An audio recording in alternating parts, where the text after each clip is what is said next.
অনেক বছর আগে সবুজ মাঠ আর ঘন জঙ্গলে ঘেরা একটি ছোট্ট গ্রামে ঘটেছিল এক রহস্যময় ঘটনা।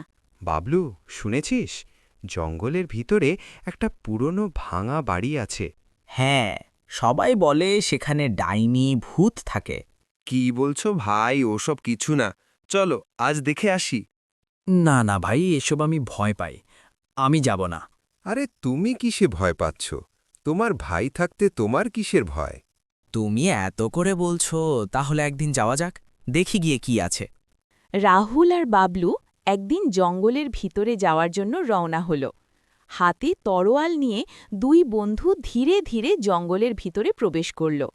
তারা জঙ্গলের অনেক ভেতরে যাওয়ার পর হঠাৎ বাবলু দেখল সেই ভাঙাচূড়া ঘরের পাশে একটি ডাইনি বুড়ি দাঁড়িয়ে আছে।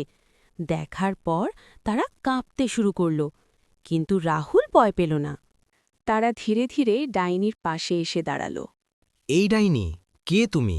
আর কেন তুমি আমাদের জঙ্গলে এসেছ? আর কি তোমার পরিচয়?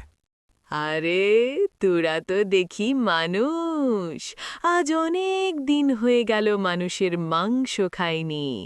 আজ খুবই মজা করে তোমরা দুনোটাকে খাবো। তারপর রাহুল বলল, আমাদেরকে তুমি পরে খেও, আমি তোমার সাহায্যের জন্য এসেছি।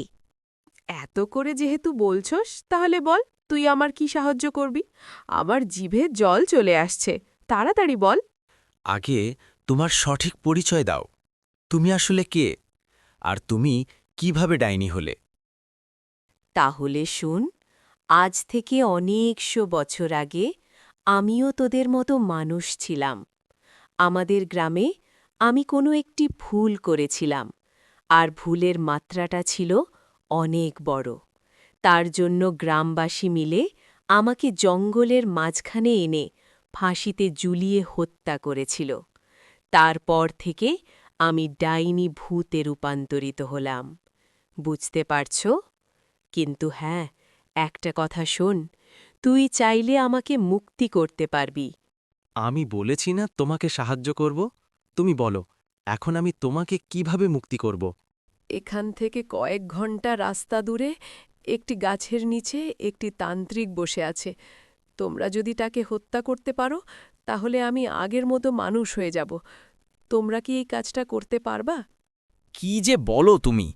তোমাকে মুক্তি করার জন্য আমরা দুই বন্ধু যে কোনোভাবে ওই তান্ত্রিককে হত্যা করে তোমাকে মানুষ রূপে ফিরিয়ে আনব।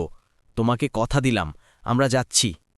এই বলেই রাহুল আর বাবলু হাতে তরোয়াল নিয়ে রওনা হল। রাহুল আর বাবলু দেখে গাছের নিচে বসে তান্ত্রিক মন্ত্র করছে। তারপরে রাহুল এবং বাবলু দুই পাশ থেকে গিয়ে তরোয়াল দিয়ে আঘাত করতে শুরু করে। তারপরে সেখানে আগুন উঠে যায়, আর সেখানে তান্ত্রিক বাবু মারা যায়। দেখছস বাবলু, আমরা একটু সাহস করার জন্য পুরা গ্রামবাসী বেঁচে গেল। চল এবার গ্রামবাসীকে জানিয়ে আসি। হ্যাঁ রাহুল, তুই সাহস করার জন্য পুরা গ্রামবাসী নিরাপদ হয়ে গেল। শোন, তাড়াতাড়ি গ্রামে যাই।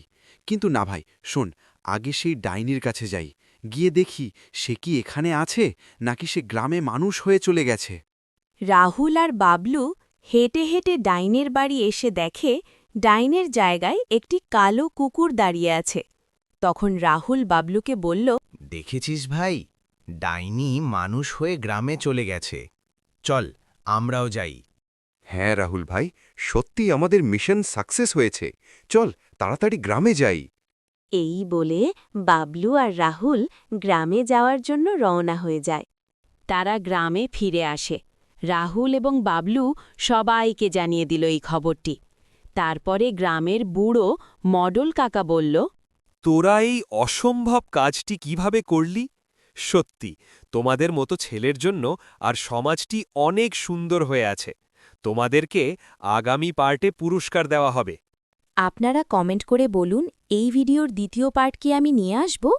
আর এই ভিডিও ভালো লাগলে মিষ্টি কার্টুন চ্যানেলটিকে সাবস্ক্রাইব করবেন। ধন্যবাদ।